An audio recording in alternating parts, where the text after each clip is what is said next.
Hello. Randy, I'm sorry I'm calling you so late. No, it's not a problem. I mean, you're busy. You're working. That's a great thing. You're rehearsing. Yeah, I guess those are good things, yeah. It beats the alternative. It does, and believe me, I've experienced the alternative at length. So, yeah, I agree, totally. Well, I hate to say it. I keep on getting your emails. You keep on sending me out these emails about all the places you're playing in New York. Huh. Well, okay. Like when you send your updates out. Oh, yeah. Hey, you can always unsubscribe. Oh, no, it's cool. It's great to see where you're playing. Oh, okay, good. So I was going to say that slow times, you really don't have that many. I get a lot of emails. You're playing here, you're playing there. So, I mean, you're keeping busy.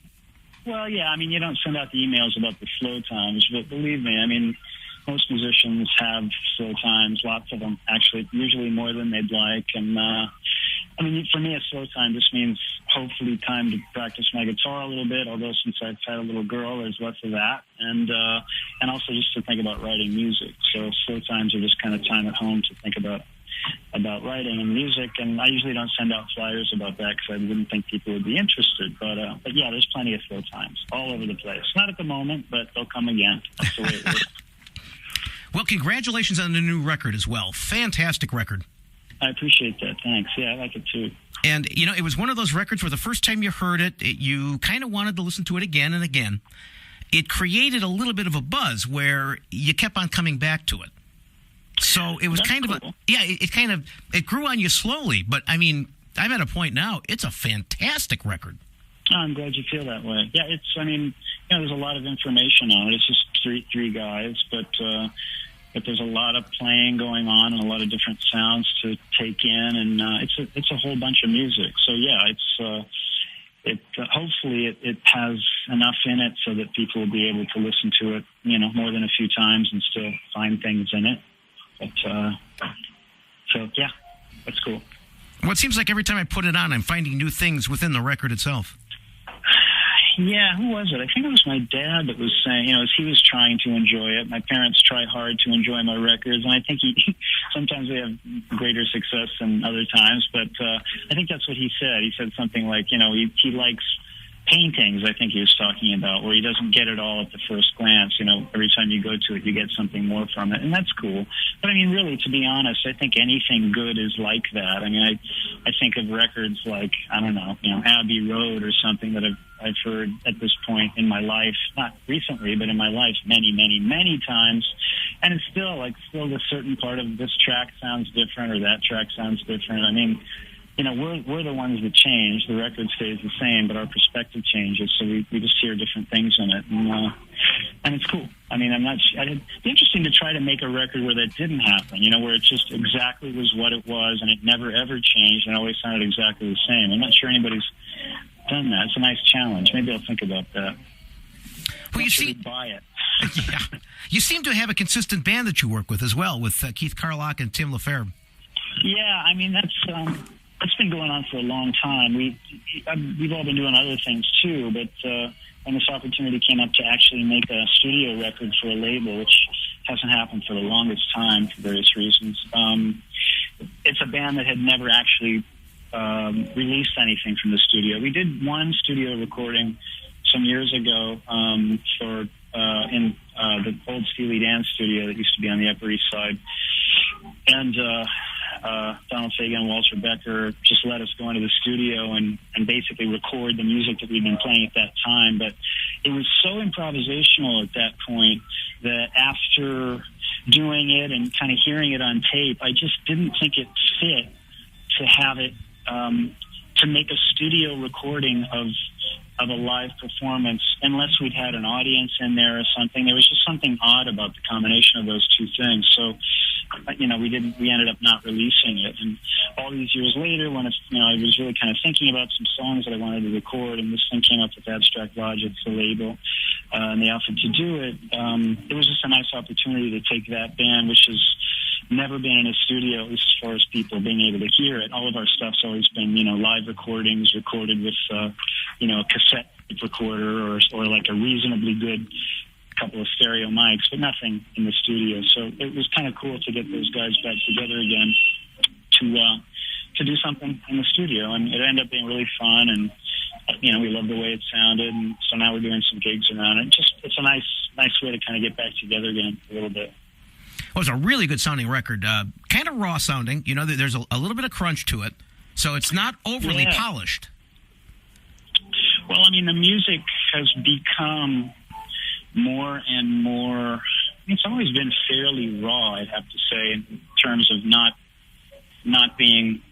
I mean, it's always been edgy, let's put it that way. But, I mean, in recent years, it's become more kind of sonically aggressive. And, you know, the guitar has gotten, you know, I used to play with a fairly clean sound all the time. It's kind of gotten more and more affected, more kind of, I don't know, sort of, you know, in your face, sort of, you know, aggressive sounding, some of it. And so, that, you know, that's definitely reflected on this record. I mean, it has kind of a rock feeling at times to it. I mean, it's not classic rock in any sense of that word, I guess, but yeah, it's fairly, it's not particularly easy listening, you know. But I mean, the goal is just to make it feel good, whatever it is, you know, to make the groove of it powerful enough so that people can, so that people don't have to, like, you know, take a math test to be able to enjoy it, or strap themselves into a chair, you know, with a blindfold on or anything. They can just kind of put it on and dig it, you know, like any other record. But yeah, it has a lot of energy in it, and some of it hits pretty hard. But actually, there's something on it that is one of the gentlest things I've ever done, actually, with a band. It's called Rugged Individual, and it's actually my favorite track on the record. But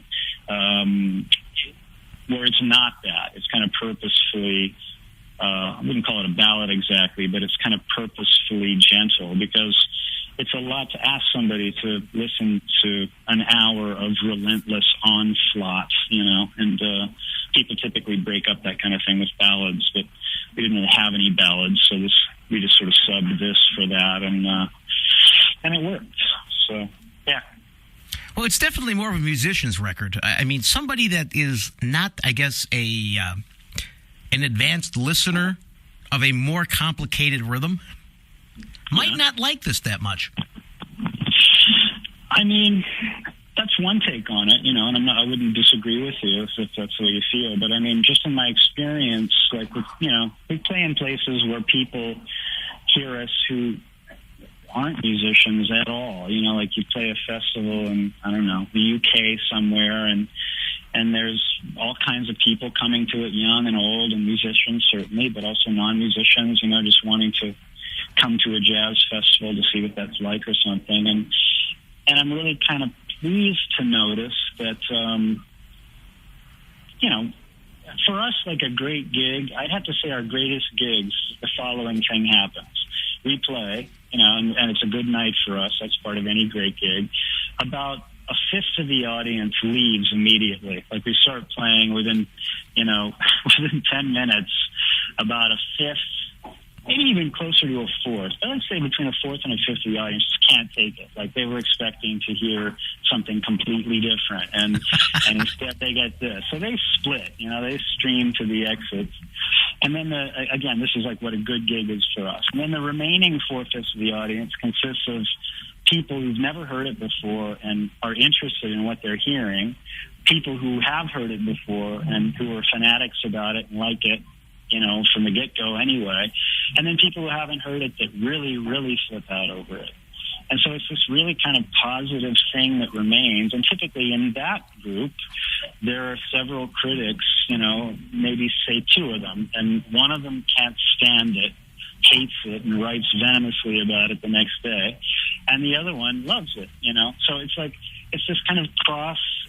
The stuff kind of inspires pretty dramatic response, you know, because it's fairly dramatic music. So a strong response usually ensues, and I can't imagine, like, as I say, to me that's a good gig, because I mean, a gig where everybody in the place loved it would be a gig that wasn't maybe particularly edgy in some kind of way, or, you know, pushing people into a direction where maybe they hadn't gone before, or maybe just kind of a gig where you're sort of preaching to the choir, you know, which is nice. I mean, it's nice to have a choir, and But it's also nice when there are people there that really don't know who you are, and you kind of have to state your case effectively in the moment, and you sort of live or die by what happens. And to me, that's kind of good. It's kind of good that some people can't stand it. I mean, I think it says that we're doing something powerful, and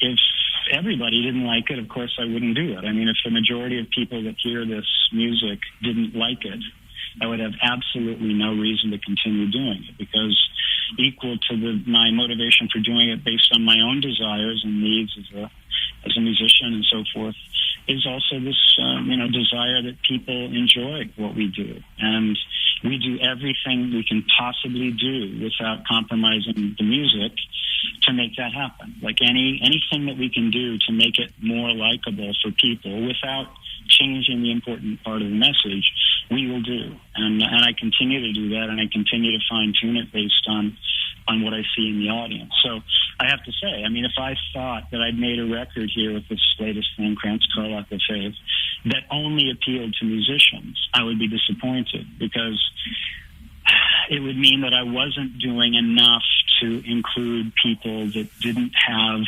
a theoretical understanding of music or something. I'm very happy to have those people along, and if I can get, a 57-year-old mother of 3 who's never been to an instrumental show to dig it, even a little bit, I feel great. And I'm going to continue trying to make that happen as much as I can. I was going to say, a 57-year-old mother of 3 are going to scare her. Well, you'd be surprised, You'd be surprised. Yeah. Oh, I mean, the thing that's, maybe something that you're talking about, one element of it is it's difficult for people in the business of music, radio people or label people or promoters or agents, managers and all that. Our music, I should say, is I mean, it's kind of perceived as being a challenge because it's not really slotted anywhere. It's not slotted in the way that music kind of needs to be within the business to be marketed and so forth. So it's, it's kind of jazz, but not really. Yeah, it's kind of rock, but not really. Yeah, it's kind of funk, but not really. Yeah, it's kind of electronica, but not really. And that makes it very difficult to kind of fit anywhere specific. And believe me, I don't like the fact that is the case, but I don't dislike it enough to try to make a record that's easy to slot. Like, it's just, that wouldn't be a good motivation for me to make music. So I just continue to make the music that I think I should be making, and hope that somehow either a slot will be created for it, or somebody will come up with a great name for it that will make it easier to get out there and make the whole thing easier for people. Because I don't really want it to be obtuse or abstract or difficult, any more than it has to be anyway. Well, congratulations on the new record. It is fantastic. I really like it a lot. And you tried out a new record label this time, so you're working with some good guys. They are really, really cool. I mean, I've been talking to them for years. They kind of, kindly expressed interest in trying to do something, but I was really into this trip of doing my own records and recording myself and doing it completely self-contained on the website and all that. It was kind of an experiment that I was involved with for about 10 years. And just at the moment that they offered this time, it just so happened that I really did want to go into a studio, and I needed some help to do it. So, yeah, it was perfect. I'm really happy with the way it's worked out with them. They've been really great, sincerely. We're talking about Abstract Logics. We can thank Shovik for setting this up today as well. You know what I'm talking about? So there's another good deed been done, Yeah, well, we blame Shovik for having you on the show, so we'll have to get even with them later. But, it's great. And he's got a nice stable of records now, and he's got some more coming up that I think people are going to be quite impressed with.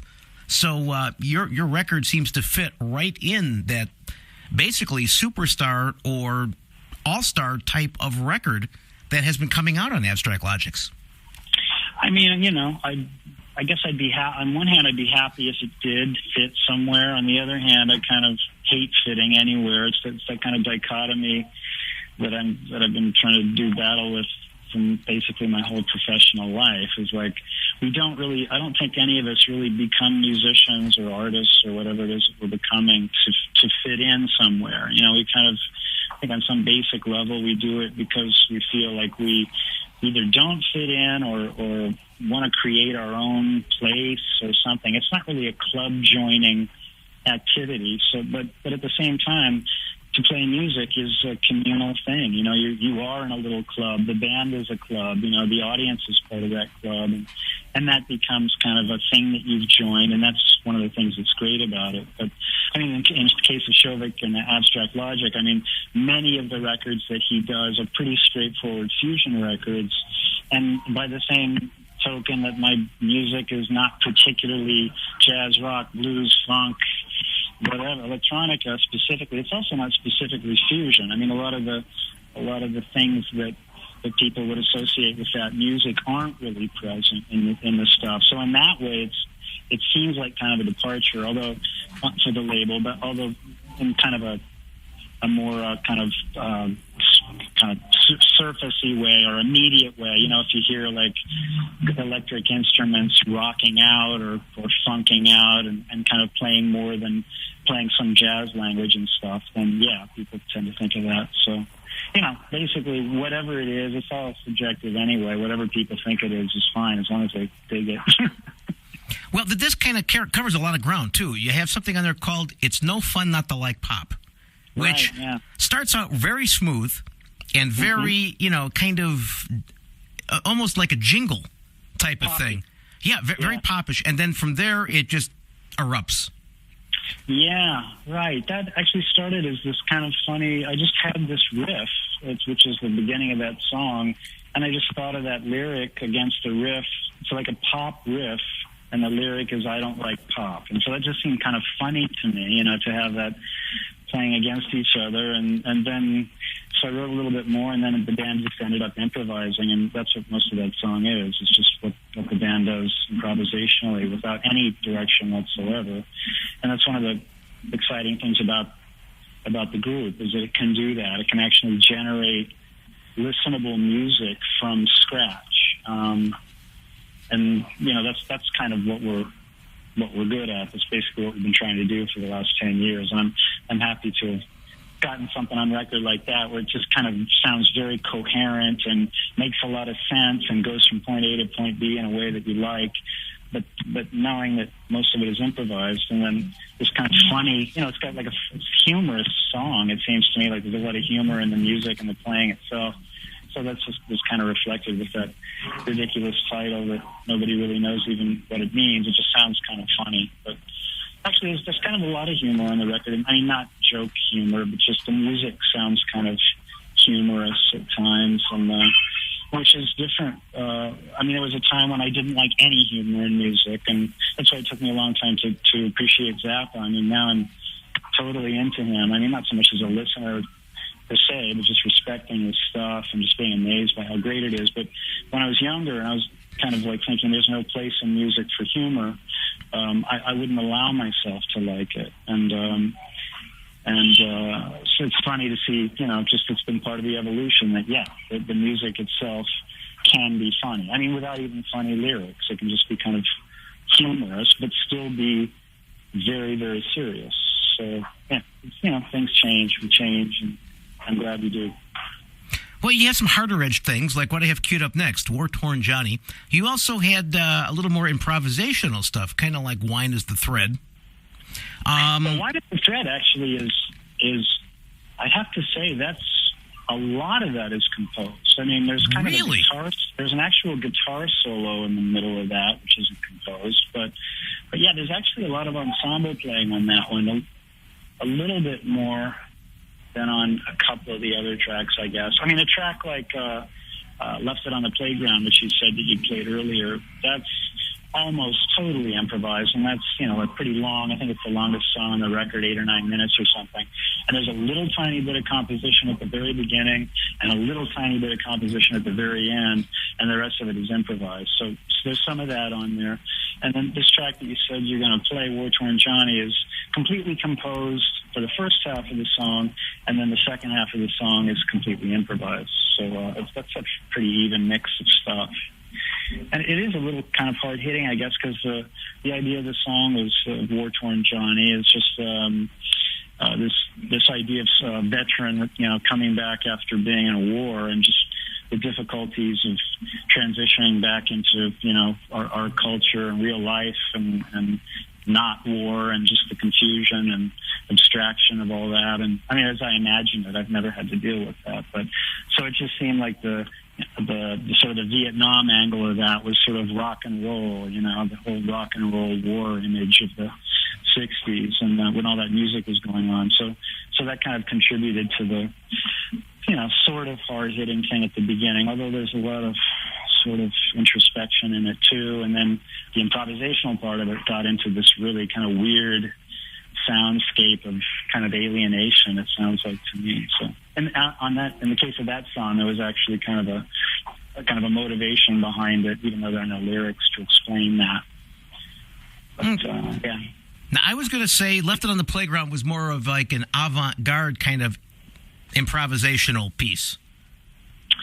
I mean, everybody everybody has associations with what those words mean. Absolutely, yeah. I mean, avant-garde would probably mean something different to, this person or that person. I mean, freeform? I'm sorry? Freeform?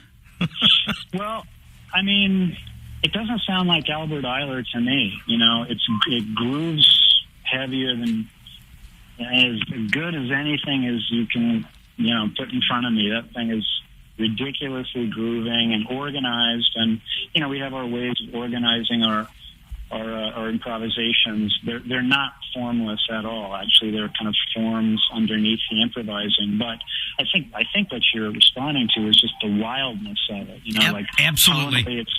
Tonally, it's very wild, and sonically, it's very wild. And yeah, I mean that. I can't even imagine what that sounds like at first listen for somebody outside of it. And it might be too strange for people to really want to get into. I mean, the thing that we do that we hope invites people to want to give it a second, to just give it their attention long enough to maybe like it, is just the groove element. It's really important to us that that's always present. And just, that's our invitation that we extend to people, to try to get them to allow the music into them. But I know that's not enough for everybody, and for lots of people, that's for me. I got to the point I listen to records a lot when I first make them. I listen to them all the time for some period of time, like a month or two maybe, and then I tend sort of not to listen to them anymore. But towards the end of that month or two that I was listening to that record, 3 times a day, even I would start skipping that track. It was so intense that to subject yourself to that more than occasionally is hard, because it's an onslaught, But wow, that's rough. That's rough when the guy creating it won't listen to it. Well, I mean, in the sense that I don't want to listen to it all the time. It's just the reason I included it was the onslaught aspect is part of what we do. It's part of what we do when we play live. I mean, it gets very, very intense. And it's just so happened that we got a great one of those in that song. It's an onslaught, but it's a great onslaught. And I just, I wanted to make sure to have it in there too. That was an honest representation of what we do. I didn't want to try to, hide that and then spring it on people when they came to see us play, or anything like that. But it's just, like when choosing stuff that goes on a record, it's always the same for me. I just choose whatever makes me feel something, whatever it is. If it's an onslaught, I choose it. If it's something really quiet and introspective, I choose it. As long as I think it's on a high level and it elicits emotion from me or my body to move or something when I listen to it, then I figure it's probably good enough to be on the record. Well, it's a fantastic record. Thanks, Randy. I'm really enjoying it. Like I said, the first time I listened to it, it takes some getting used to. It takes a few more listens. But if you're willing to put the time in, it really turns out to be a fantastic record. Just well created, well composed, extremely well performed. I mean, what else can I say about it? And that's enough. Well, you got a good friend of ours, Keith Carlock, playing on it as well. Mm-hmm. Yeah, he's been in the band since 1997. And then, of course, your bass player, Tim LaFave. Yeah, Tim LaFave. He's like one of these guys that it's hard to explain how good he is. I mean, it's actually it's an interesting. I don't know how much time we have. Probably not much, but briefly, I'll say. We just played in Nashville the other day and had a blast. It's great. What a great place. I've never been there before. Anyway, they're used to kind of fusion bands maybe coming down. Maybe that's what they thought we were going to be. And the way they would define that is basically kind of like in an obvious technique way, where basically a big part of appreciating the music is just kind of appreciating the incredible technical facility it requires to play it.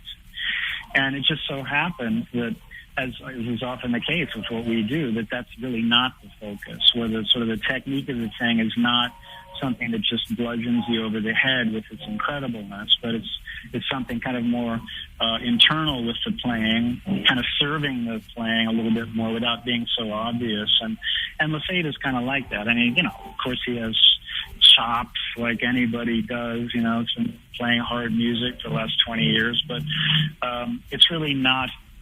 It's not the most obvious thing about him. What is the most obvious thing about him is just this incredible musicianship that he has and this unbelievable sonic sense and a groove that you can't beat, and we've been playing together for a really long time, and he really, really thoroughly hears where I'm coming from, and it's really nice to have that. I mean, bass is kind of a tough one. It's this big, low instrument, what's it doing down there and why? It took me a long time to kind of get a handle on it. But, playing with him and a couple of the other incredible bass players I've played with over the years in bands and my bands, and, I've really gotten into the bass and love it and kind of think it and sort of try to play that way myself on guitar sometimes. And, he's a great player, Tim LaFave.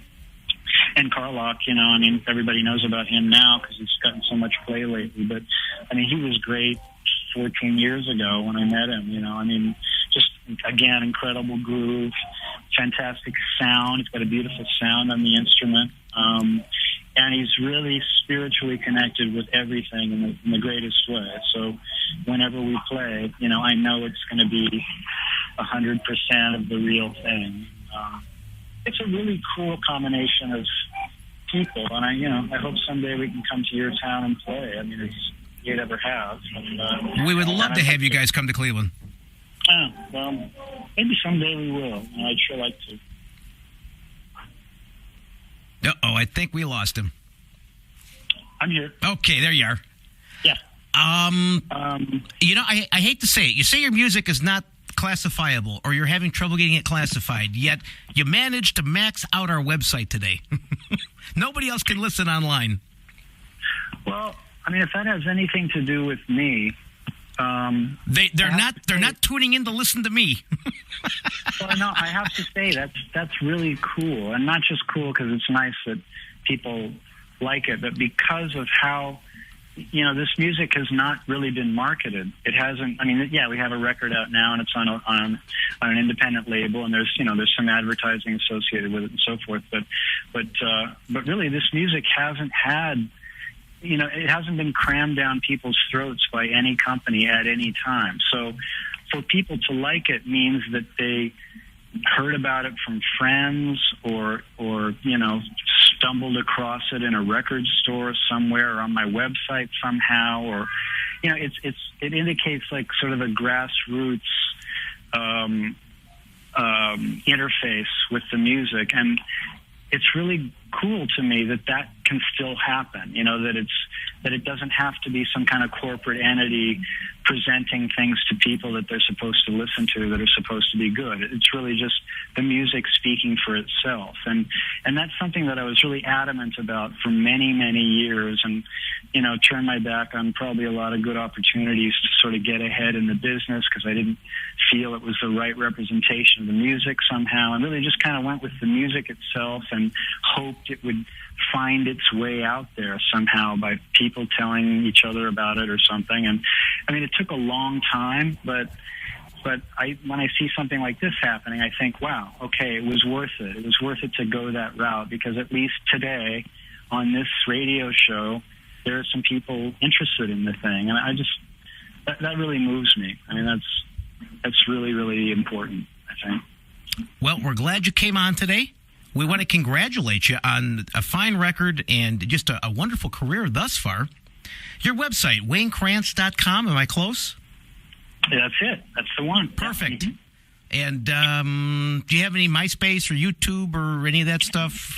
You know, I don't have a MySpace or anything just because I don't feel like I have time to devote more time to the web. But there's a bunch of stuff on YouTube. There's a funny little video I made of that song you were talking about, It's No Fun Not to Like Pop. We made this funny little video for that. And just a couple of gig things. I did Keith Carlock's got a drum video out that we played on. There's 3 or 4 tracks on that. And some of that's on the web too. So yeah, there's some YouTube stuff. But most of the info about the band is on my website, WayneKrantz.com. But yeah, I just want to say thanks for having me on this show, and to the people that are tuning in.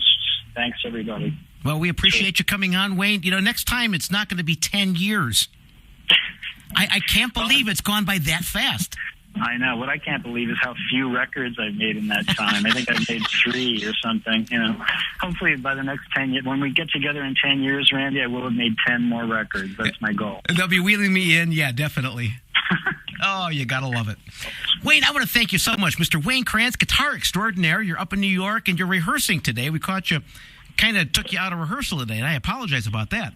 Not at all. No, I was happy to get. I sort of missed my deadline. I'm sorry. I hope it's cool. Everybody was down. No, you're fine. Okay. Like I said, you loaded up the website today. So what can I say about that? Fantastic. Thanks very much. Cool. Thank you. Got something queued up right now. Something called Wartorn Johnny, and the name of the CD is called Krantz, Carlock, Lefebvre.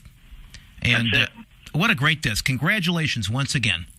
Thanks, Randy. Wayne, we will talk to you very, very soon. We appreciate you spending some time with us today. And here's something right now called Wartorn Johnny.